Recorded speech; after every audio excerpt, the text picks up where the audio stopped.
Okay, perfect.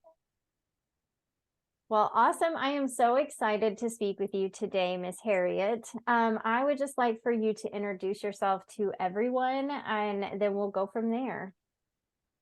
Well, I'm Harriet Tubman Wright of the Wright Resort, your soul safari to success.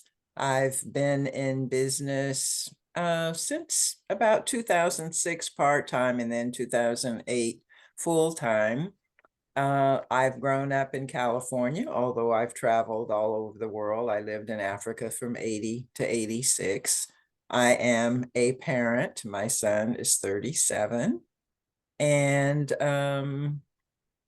my business is focused on self-care, on soul's calling, and social change, that evolution in terms of serving mature, I say mature women, and I always believed it was going to be women in their 60s, but women in their 40s were in my first programs. And so I just say mature spiritual women. And it's always been about healing, empowerment, and transformation. So that's a bit about who I am. Awesome. Well, and what exactly led you to all that you're doing now? I know that you have and hold a lot of titles, and have been initiated in several passages. And so can you walk us through just a little bit of your journey and to like what started it all for you? Well, I'm the firstborn in my family. My father was a doctor, my mother a teacher.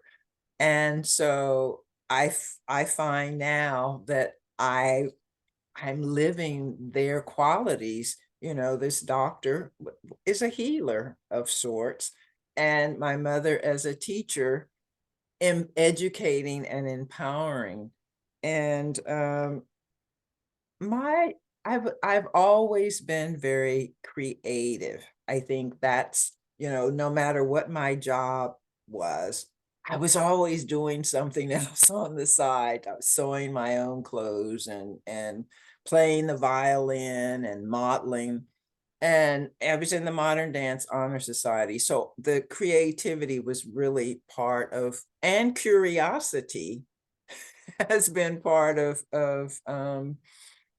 my journey. And I went to the 1976 Olympics in Montreal, and even though I was there as a hostess for the United States, it was a place where I saw people from all over the world. And I remember when the Cuban team came in, I thought everybody looked like Desi Arnaz. But when the Cuban team came in, they were from this color of my to, all, just rainbow colors. And then I started seeing these teams coming in from Africa in their authentic, and I was just rooting for everybody Black, Right, no right. matter what country. And this was the time that Muhammad Ali was coming into, popularity. And so it was really an opportunity that introduced me to the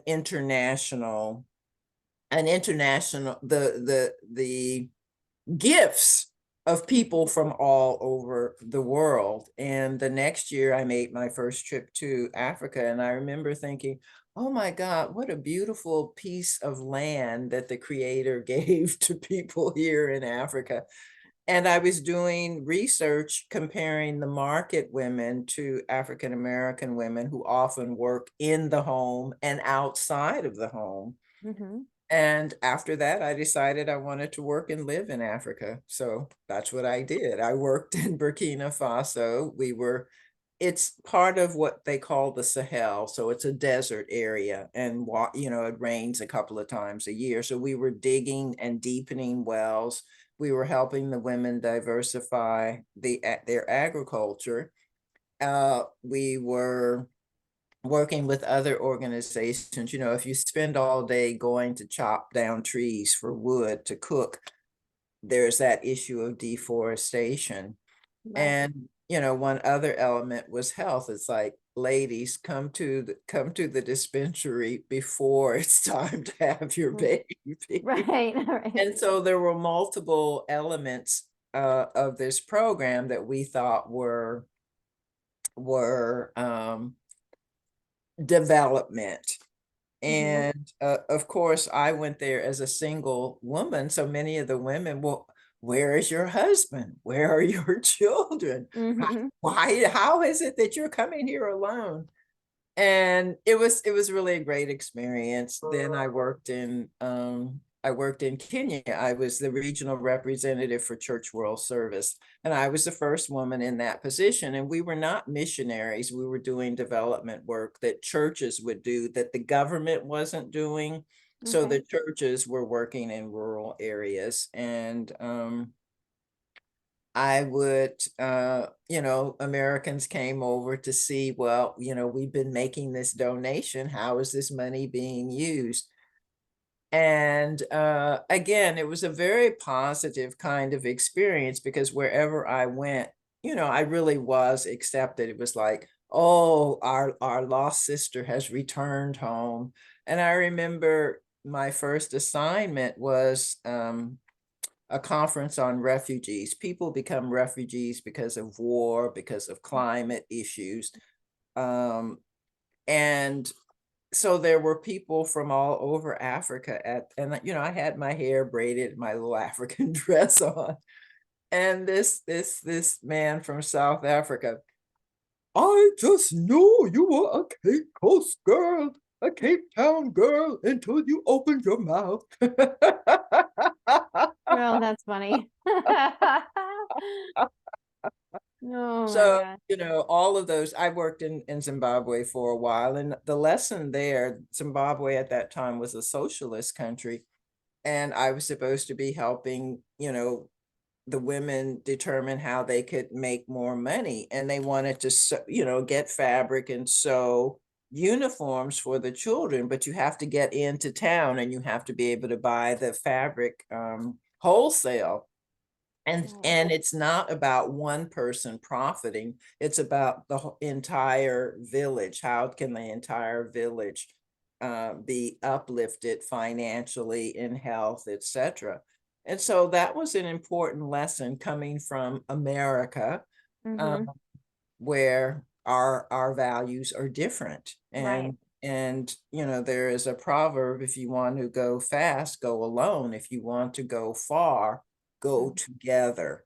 Mm-hmm. And that was really emphasized. And so that's a part of the kinds of experiences that I had when I came back to the States. I came back as a single mom, and it was a year of culture shock, quite Right. frankly. It was, because I could go to the marché in West Africa, and the only thing in that season was eggplant. So you learned 20 ways to prepare eggplant. Well, you come to a grocery store here, and a whole row is bread, a whole row is cereal. And people are saying, get Pampers. Well, we didn't have Pampers in Kenya. So I mean, there were a lot of adjustments, and I had to get clothes for America. Right. So it was more of a culture shock, I think, coming back than Right. initially going.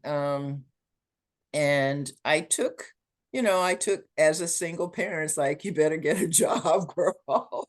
And I did get a job. I got a second master's degree and did a number of different jobs, primarily in nonprofit organizations. Mm-hmm. Um, and ultimately readjusted to life in this country, and yet always valuing those experiences in other countries, other cultures, most enriching. And so when I started the Right Resort, the idea of it was in Kenya. I want to have a place, I want to have the Right Resort, a place where women can take care and be taken care of. That was the concept, the whole Yeah. self-care. Get all these things that we do, let's go somewhere where we can just relax and be Mm-hmm. taken care of. Well, it didn't come together as a physical plant as I originally conceived, but it was certainly about self-care and the idea that I can better serve and support you when I've taken care of myself first, and then I support you from a wellspring of vigor and vitality. And we know the air, the airplane, you put on your mask first. So that was really the focus of the right resort initially, and it's still a foundation. There is nothing you can do unless you have taken, unless you've taken care of yourself. And sometimes that means learning how to say no, no, not at this time, no thank you, or no. No, never know. Exactly. Well, it's interesting that you say that, because I was just talking about this morning when I did a card spread. It was all about boundaries, and Mm, this next full moon is specifically about our relationships. And I view relationships as all facets of relationships. So, like, our relationship with our food, our relationship with our physical movement, and then the relationships with others, and of course, the one with ourselves. And yes. it's like, I think that we forget that saying no is how we show up in our most authentic way, because Mhm, we're not coming at it from that space of have to or should do mhm, this. mhm, And mhm. it's just, you carry the different energy into that moment. And so I love that you're like, yes, you've got to take care of yourself. I was talking with another woman this morning about how we as women, and I know, so I'm 39, so Mm. I'm the getting to the mature mark, I guess. And so my generation and beyond before me, we Mhm, were really taught that that was not okay, that, and especially for women. So mhm. what was it like in the other countries? I'm very interested to see, did they have that same feeling internally about themselves, even though I know that you're talking about them as a unit, right? That they held each other up as a unit, but did you still see that commonality where it's women that really put themselves last? What I saw a couple of things, and I see that again with Black women in this country, where you're working inside of the home and you're working outside of the home. And there are certain cultural expectations. And I think when in this country, we have labor unions, Hmm.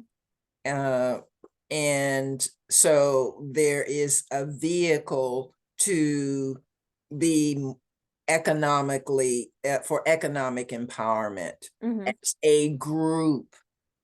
Right. I don't right now. Well, when I was there, like I said, I was looking at the market women, and the market women were powerful because they were the ones who sent their children to college based on the income from whatever they sold in the market.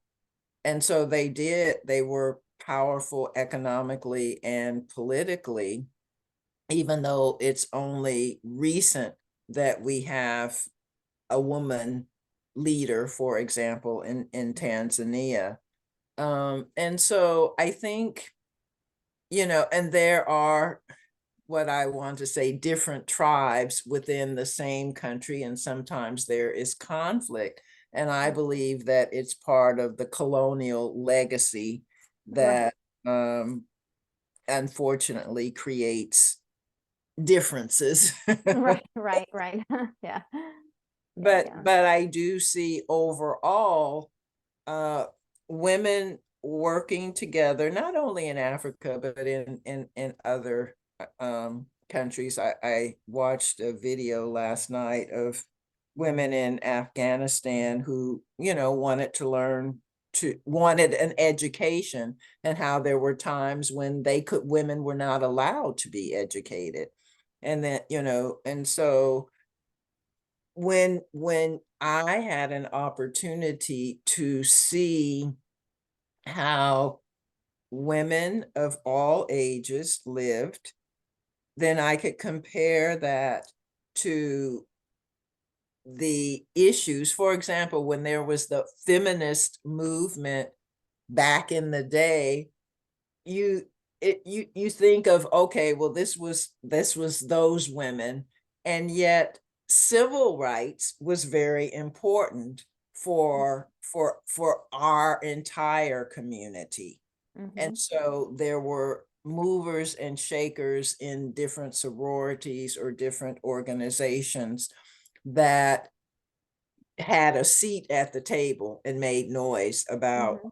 our rights. But you know, you will rarely find a woman who isn't working in the home and outside of the home and in the community and in Mhm. the church Mhm. and, you know, sharing skills and talents. And it really is all about empowerment and transformation. How can we be uh, elevated? And it doesn't mean better than somebody else. It Right. just means, how do we um, improve? How do we make it better for our children and grandchildren? And of course, in indigenous cultures, they say 7 generations. And so even though I'm an elder, and I feel like it's women of all ages, you know, elder women and younger women, it's the younger women who have more vested interest in the future. And younger women bring more than just tech skills Mhm. as well. And so when we can collaborate and work together collectively toward a common vision, whether that vision has to do with climate change, whether that vision has to do with education, but coming, you know, they might ignore 1 or 2 women, but when we come together as a entourage, Right. Can't ignore it. gotta pay attention. Mhm. Exactly. So I really believe that this is what time it is. And so when I talk about self-care as a foundation and soul's calling, being clear about, who are you born to be? What are you born to do? So that you are in your purpose and passion, no matter what it is, whether it's in the home or outside of the home. There is an energy that is irresistible, so to speak. I Mhm. mean, you know, when you go to the store and there's a salesperson who really is excited about Mhm. having you there, they know their product, they know, and they're giving you superior customer service Yeah. because that's their nature. Right. That is their nature. They're doing, you know, and so when you're around those kind of people, it doesn't matter what it is, the energy is palpable, and Exactly. you're gonna buy whatever they're selling. Oh yeah. Yeah. Well, and I think that that's something that I find I've had to learn over the years, right? One of the biggest things that stuck with me was you can be anywhere, right? And have a great experience, but it's truly up to us. And whenever we're in that alignment and we feel our energy and we have that just that sense of, this feels amazing. I feel amazing. I feel good. Therefore, I'm giving good energy. There's just a difference. It's a difference of whenever you have that alignment, you could have any job out there and make it feel amazing when you're feeling in alignment. You're And no, you're it's, absolutely right. And that, I mean, you're describing what I call soul's calling. mm-hmm, And it's true. And it you can be in an environment that doesn't look or feel great, but it's your attitude about it. It's your attitude and your creativity and your capacity to align with others who share at least your beliefs or aspirations. Let me mm-hmm, say your beliefs or aspirations. And, you know, any woman, whether she has a children or not, wants uh, to improve a situation, again, whether it's in mm-hmm, healthcare, in education, in whatever field. Um, because you want to leave a legacy for those coming behind, and those coming behind want to learn about those who've been around. I think when my parents, the depression was something that impacted how they viewed the world. I think for us, we'll look at the impact of COVID because it's had a major impact on all levels. And when many women left the corporate world because they had responsibility not only for their children, they had responsibility for their parents. I remember one woman in the corporate, she was a manager, and she said, no meetings on Tuesday because Tuesday is the day I take my mother to blah, blah, blah. And many of those women have not come back to the workforce. And so, I mean, we're still living with the impacts in the way that parents and grandparents lived with the impacts of the Depression or World War II. I mean, these are well, they're very amazing. pivotal moments, and I think that we talked about this in our first talk, how COVID, for anybody that has never gone through like a meditation or a pause or any kind of stillness, it sent them all in like a haywire mode where they're like, I don't know what to do because I haven't stopped moving since I was born, basically. So I started running, right? And so people that had that moment to be at home and get to experience their families a little bit more, and even if there were hardships within that, because I know we saw a lot of divorce and a lot of changes within the family units, I think that it gave us a glimpse of what we should not should the word should is so But we it's could. what we could be doing, and it's like bringing that earthing element back in and really like, okay, where is the family unit, where is our sense of community? Because we have to, in these big tragedies and these big moments that are just forever ripple effect change, it's like we have that opportunity to ask ourselves, is this what we're doing working, and do we need to come together and make a bigger change? And so I think that's where we're still feeling that off balance, because we're like, we kind of miss the slowness and the stillness that we had, even though we didn't know what to do with it, right? Well, it's interesting because some people have chosen not to go back, and I think it does give us an opportunity, because it's not, well, what should I do? My question is, who can I be in this moment? And so the meditation or the yoga or these practices that are centering and grounding practices, because I mean, I wish I had stock in Zoom, because everybody, I mean, people were able to offer services and an opportunity for conversation, for collaboration virtually, and in a way that had not occurred 5 years ago. Right. And so I think we have to look at pros and cons, and then what do we co-create next? If we're looking at these climate change and weather patterns, and what are the things that we can do differently? If we're looking at public schools going down the tubes, or the healthcare system, or any of what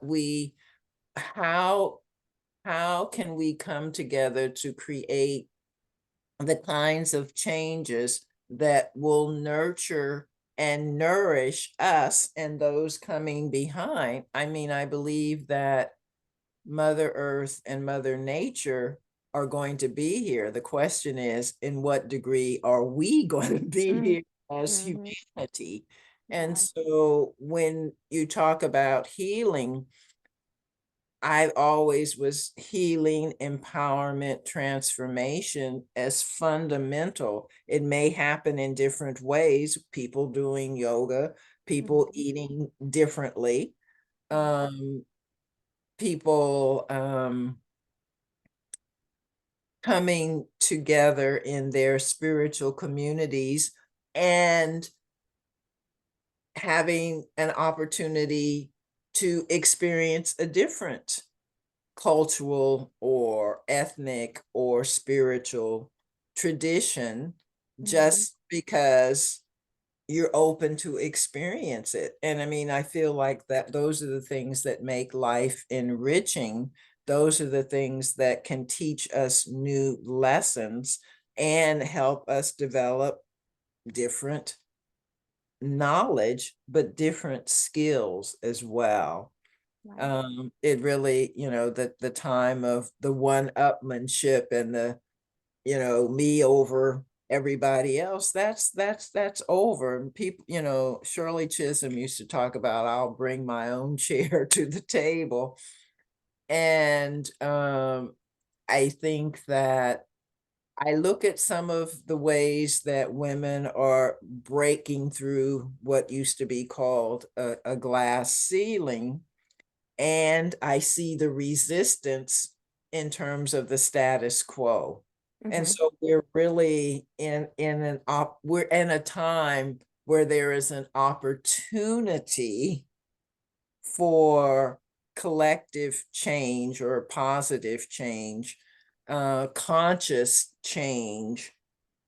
But again, I think it has to happen collectively and collaboratively. I feel you on that. Whenever you were getting started with everything, how did you have a support system? Were there tools that aided you specifically in your own healing journey? Well, I certainly meditated. Mm-hmm. It was meditation way back in a long time ago. I also did hatha yoga. I was a very what I want to say. I was regular with yoga, and then when I went to Burkina Faso, I was in Ouagadougou. In order to continue doing yoga, I taught yoga. So Yep. that was and it was hatha yoga. When I came back, and people were doing Bikram and all these other things that different strokes for different folks. Right. So those spiritual practices, the meditation and the hatha yoga. And when I came back, I also got a certificate in person-centered expressive arts. And basically, the concept is that we have the capacity to heal ourselves. We know and have the capacity to heal ourselves. Here are some tools, and those tools might be movement. The tool might be artwork. The tool may be playing with instruments or Yeah. drama. And I remember one of the last class, I had never done finger painting. I thought it was so messy. I just refused. But the last class, I said, okay, I'm going to do this. And I put on this coat thing, to protect. And then I'm starting with this stuff, and I'm, it's become a sensual No. experience. And I laughed so much because I had resisted because, it's so messy. And Mm-hmm. I was so enjoying this. Right. And of course, there were people from China, from Taiwan, from England, as well as, Americans who were going through this with Natalie Rogers. She's the daughter of Carl Rogers, with this person-centered approach. And so in my work, I've used a lot of creative tools working with women. One of the things I got involved in is altar making, and alter your life with spirit and style, altar, and doing altars at my church. And that was a way not only of offering a service. And if a person, for example, was interested in a relationship, well, let's create a relationship altar. If a person wants more financial prosperity, let's create a prosperity altar. And you know, you find things in your home, you may buy things, but you're creating the energy and that attracts what it is that you want. And this is just a visual representation. People who Right. meditate, you know, you're create, and so it is about um diving into, but also creating that healing energy. I'm going to tell you, I know something about feng shui. And Sure.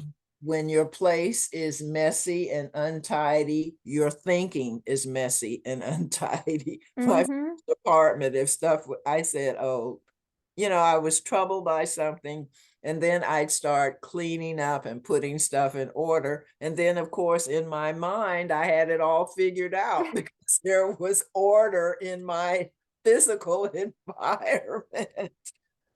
It's So so crazy how that is though. It is a thing. Like it is because it's like you're distracted by it. Of course you're distracted by it, but everything is energy. And so having this like distracted energy, you just soak it right in. So oh man. Yeah, that's hilarious. I love that. Well, and you know, I think that so when you decided to do, because I was looking over, because I know that your person-centered expressive arts, you did that because of did you do that because of your different like metaphysics and like your other background, or did that come first? because it was an interesting opportunity. You know, I like to say I'm a lifelong learner, but now I realize that I'm a lifelong learner and teacher. Mm-hmm. And so because it involved creativity and it involved healing, like counseling, healing, or coaching, or however you say, because I mean Mm-hmm. there were people from many different backgrounds who came to this program. And I think it's a way of, oh, I'm not just painting this picture because I want to paint a pretty picture. A therapist can say, okay, let's paint. And they're not going to interpret and say, oh, you use red, so you must be angry. It's not about that. As you're creating whatever you're creating, then it's my role to, well, what is that about? What are you feeling as you're doing this? Mm-hmm. You know, like you're Mm-hmm. Mm-hmm. expressing yourself in a Mm-hmm. particular way that has meaning. And it's not somebody else telling you, oh, that is what it must mean. Yeah. It's you discover, taking it out of you and putting it on the easel, or moving it in your body, or Mm-hmm. that that communicates something that maybe, and that therapist is just supporting you in bringing that up and out and creating a healing experience with it. It's like that aha moment. Mm-hmm. Well, and it gives so much more empowerment to the person Yes. when they're able to, because I know that when I work with people in healing, a lot of times it's their throat chakra that's very, very suppressed, and they're Mhm. very, like, they never get to express themselves. So they're either looking for someone else to tell them what to feel or to validate how they're feeling, instead of just having the open space to say what they want to. And Exactly. like just hearing you say that, I was like, yep, that's exactly what it's about, is letting that person just, and you can feel it whenever they finally feel free to say the things that they want to. Mhm. And even if it's only meant for them, right? Even if they are, because I do a lot of writing, Mhm. having people write it out, burn it, whatever Mhm. your thing is, but getting it out and expressing it and sitting with it, letting it be heard and seen, and then Yeah, moving through it instead of staying with it. exactly. So, oh, I love that. I just think that it's so beautiful when you can combine so many different healing elements to Mhm. really pull the energy out and allow people to feel that personal freedom within themselves. Like, It is Ugh. so much about freedom. Sometimes I say, well, I'm your guide to be fulfilled and free. And Mhm. oftentimes there's something that says transforming from limitation to liberation. Yeah. Because when we are free to be who we truly are, there's no stopping us. I Mhm. think, that's what creates fundamental change. It creates conscious change and it creates happier people. Yeah, oh yes. Oh my gosh, I could not agree more. Happier and healthier. Yeah, well, and it's like we see different things. We can go out and be outside and we'll actually pay attention to the things that are around us because we're not so distracted by all the things that are going on inside. And so Mhm. there's so many limitations that go on when we're not healed. And you don't recognize it until you start going through the healing process, which, like, it's not necessarily never ending. I think it's always evolving. I think we're I always agree. discovering more pieces of ourselves, and in itself, it's healing. Mhm. So what does it look like when women work with you? Are you announcing anything, working on any projects? I know that you have a special gift for anybody that's interested, but we'll save that for a minute. But what does it look like to work with you? I have um two or three. uh One opportunity is, a complimentary guidance session. I also do what I call VIP visioning sessions, and that is another kind of process where there's something that may be troubling you or something that you want more clarity about, and this visioning process will will get you to that place of clarity, of understanding, and then saying okay, and then being able to take a next step. I also have a liberation journey experience that really helps a person determine, okay, yes, I'm ready to jump in and have more substantial involvement in social change. Hmm. Um, I am putting together, I'm probably going to do, I really am drawn to do an alter your life workshop, I love it though. which would be, at a physical location. I'm not, I could experiment with it on Zoom, but I haven't really thought that through. I do have a course, Women's Revolutionary Leadership, and it really explores women who of the past and present who are leaders, and what does leadership mean within this paradigm of collective and collaborative work. Um, we'll look at women in the past and begin to say, what are the skills that mature women and younger women, what do we bring to the table that is part of a movement of transformation, a Mhm. movement that is healing. I say healing people and the planet. Sometimes I say Hmm. healing humanity and the planet. Yeah, yeah. But I think there are so many women, I like to say the divine feminine Mhm. and the sacred masculine. We're not eliminating men. We're Right. saying, you know, let's do this together. And so, you know something is wrong, but you haven't figured out what to do about it. But when you come together and you listen to others, you hear other ideas, you see other skills and talents, then you put it together and you have a movement, you have a a a way to make a change. And you may decide, okay, in my business, this is where I want to make the change. Hmm. You may decide, okay, in my organization, these are some things we could do differently. or it may be, you know, in your community, just, you know, within your neighborhood.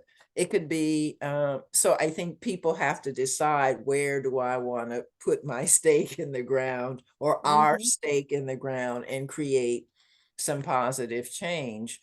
I get very excited. I will do the class when there are 6 to 8 women who are, Mhm. because it's a 6 week class at least at this point.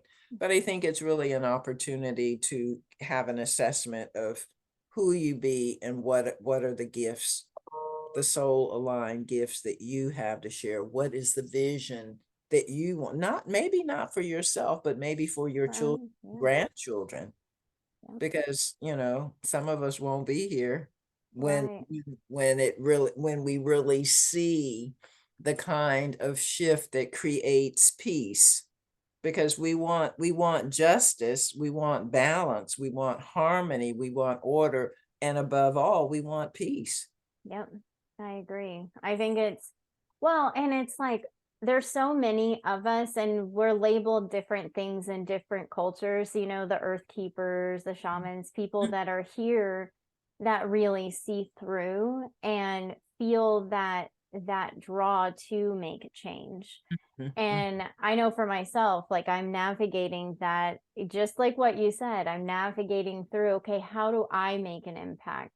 mhm, How do I, you know, even if I need to just start with my community, how do I put my feet into the ground and see these different people get the resources that they need? mhm, Or how do I help the students that are struggling in their schools with, you know, being the bully or being bullied? You mhm. know, there's just so many aspects of life that we could be fixing together Yes. and really feeling just a whole different energy and vibration altogether. And We I get to love, create it. No, yeah. we get to create that different energy and Mhm. vibration, because we're all sensitive to it. Mhm. Mhm. And you know, we may respond a little bit differently, but what can we do together? And I appreciate what you've described. It may be in the school, it Mhm. might, you know, it within your community. There are many ways, I think, to step up and do so together. Mhm. Now, what can I ask you, what got you, how did you know what your soul calling was? Like, do you remember the moment that you felt it, or what it, the experience was, or when did your like aha moment kick Well, in? Or I think when like I said, I was always, you know, I was sewing my own clothes, I was modeling, I was playing about, you know, I was doing all these creative things. Well, you know, in my family, you go to college so you can get a good education, so you can get a good job, so you don't have to depend on a man. That was Mhm. the standard programming, I'm telling you, for my cousin. And all, none of my cousins are, well, on my father's side of the family, none of the cousins were married. And so, and that came based on, again, the depression, Mhm. and men going to war, et Mhm. cetera, et cetera, et cetera. You got to be able to take care of yourself. So that was the programming. And I found that, and he forced me, he forced me to take chemistry, because he says, well, you don't know what you want to do, take chemistry. And it was horrible. The teacher had me passing out the goggles, and by the time I got to the experiment, my partner had already done the experiment. And he got the highest score on the standardized test. I sat next to him and none of it rubbed off. I did not like that class, but I played violin, and Mhm. we would have these musicals, and I created a fashion show for the senior dinner. And so I think that during those years of expressing my creativity really defined, um how I would show up in the world, but it was Mhm. also get a job. I think Mhm. international experiences like going to Montreal for the Olympics and seeing, people for real, not on TV, but, seeing all of these cultures and all of these countries. And even though you're competing with one another, relationships are formed, between athletes from different countries. So I think those opportunities really helped me see, oh, there's so much more to be and do. And I've always been in the helping professions. Right. Um, and I think the other thing that had a great impact, I worked for the University YWCA. So I was serving students at UC Berkeley, and also women from the community. We had something called the Black Women's Unit, and we met. Mhm. We had these circles where people would talk about their issues, but we also did events. And so we really built community. And I mean, Mhm. some of those women are no longer here, and a few of us are still around. But that was something that was really helped me see the value of counseling, so to speak, Mhm. and supporting women and helping them through life's journey, so to speak. Right.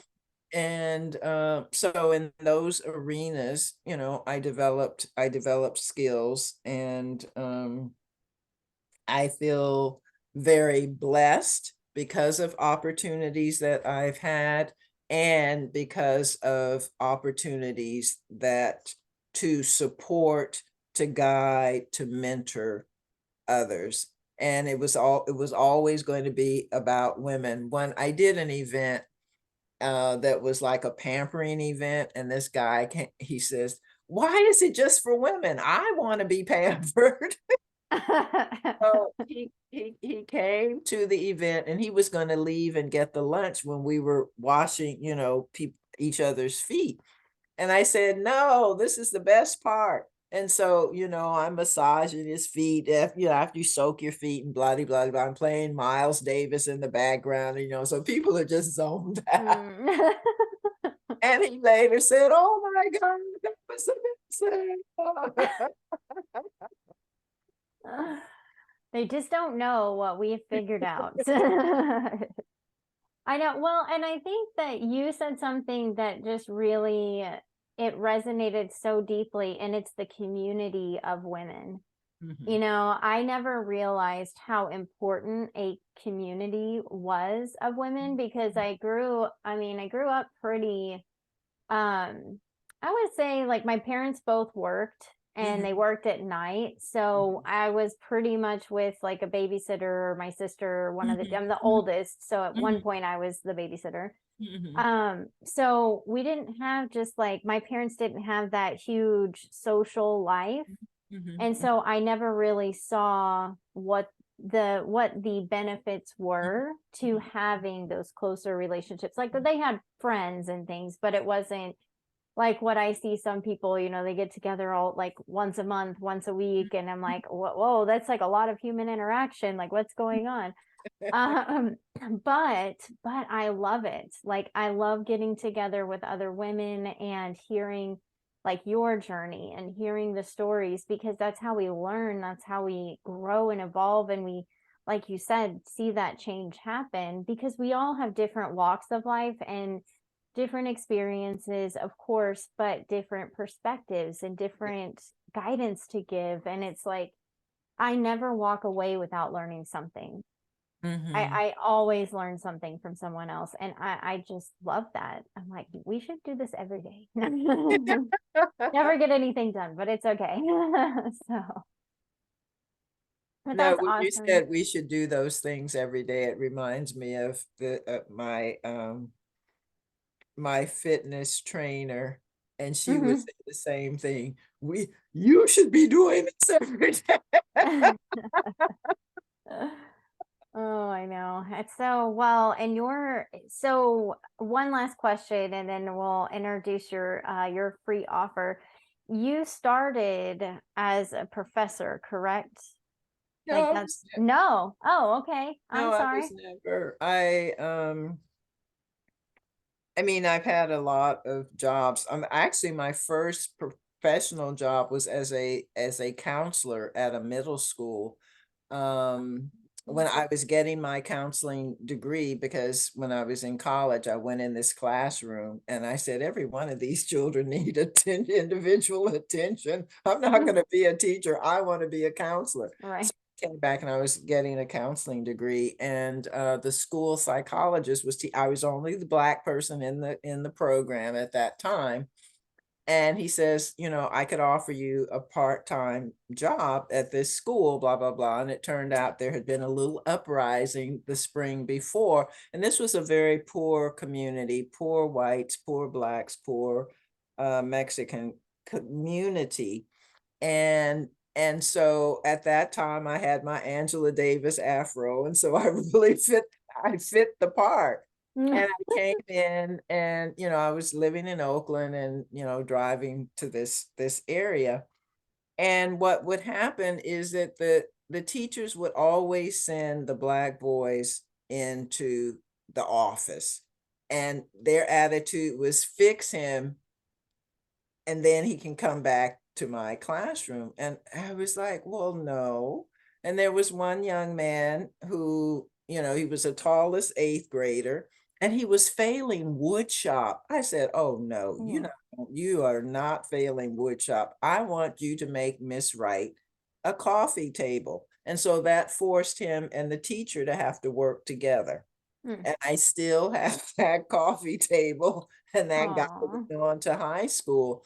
But, you know, as a result of that, I realized I can't be in this environment because I can go home at 3:30 or 4, but my mind is still on, you know, Mhm. the issues of that school, the issues of that community. And I realized I cannot control what goes on in that child's home that brings him to school, him or her to school, troubled, making trouble, not, you know, paying attention because of something that occurred at home or in their neighborhood.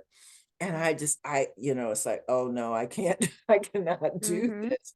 Mhm. And, you know, thereafter, I started working at the university, YWCA, primarily with women. But I think that was an experience that really Mhm. shaped my attitude um, about certain systems Right. were Right. not that were not helpful, or not creating positive experiences for children or for families. And I was not gonna, you know, I could make noise about it, make what could cut me off, just like cutting off a branch of a tree. Mhm. So I said, no, get me out of here. And Yeah. um so those kinds of experiences absolutely shaped my future choices, but it's always been about supporting, guiding, mentoring others to help, you know, we like to say, create a better life, create a different life, whatever, a happy life, I have it. Yeah. um, on an individual and group basis. And so those any kind of job I got was always about making a difference, Yeah. making Yeah. a positive difference. Yeah. It's like in your nature, you're just like that way. I can see it. I mean, I think your experiences, and being able to create the change within others to help elevate, Mhm, because once we help one person, they will by nature mhm, typically go help the next person. And yeah, that's how we create that bigger lasting mhm, change. I do feel. A mhm. 100%. I thank you so much for your time, energy, and just everything today. Because I know we didn't know each other prior to our first conversation, and we were in this group together. And I saw your post, and I was like, I just love her energy. And I was like, I'll just put my information out there and we'll see. Because we just want to make sure it's like a matchup energy wise. And then we spoke and I was like, oh, I love it even more. Like, I just love everything you're doing, and the fact that you're so focused on leaving the legacy behind for people to live better going forward, which Absolutely. is, what it's about. I mean, we want to leave this world a better place for the next people, like for the next generation. Okay, so what's this free gift that you have for everyone? Well, we're talking about liberation. Hmm. This is, and you can see this, these are the chakras, Chakras, yes. and it's called 5 Essential Tools to Lead the Revolution Toward Love, Light, and Liberation, a spiritual guide for change makers. And really what it includes are soul care practices, self-care practices, sacred ritual practices, person-centered expressive arts practices. And it really takes people through a journey, and you're having experiences, whether you're in, and you can be in your family, you can be in your business, you can be in your community, because there are questions that are asked as you're going through this journey. And then of course it ends with guidance. I'm here to support, um, guide, mentor you through the next steps. And so again, it is 5 essential tools to lead the revolution toward love, light, and liberation. And, we're looking on a personal level and a planetary level, because of course, we experience change and we can co-create change in a larger context. Again, whether it's in your business, in your community, in your organization, start where it feels right to start or continue or embellish. Yep, exactly. Exactly. It's Well, really been a pleasure talking with you, for people who were basically strangers a few I weeks ago. know. I love it. Well, I think that everything happens in divine timing always. And like you're always at the right place at the right time when it's meant for you. And I actually got into that group by chance. I just happened to see it one day and I was like, oh, sure, I'll join this group. And then I really had only connected with a couple of people, and then I saw your post and I was like, I need to connect with her. But I was like, I'm not going to force it. I'll just let it happen. And I love how things happen like that too. Well, I will make sure that I have every link available for everyone so that they can connect with you directly, especially if anybody's looking to work with you, since you have so many amazing, amazing offerings. So what I'll do is I'll just pause everything now.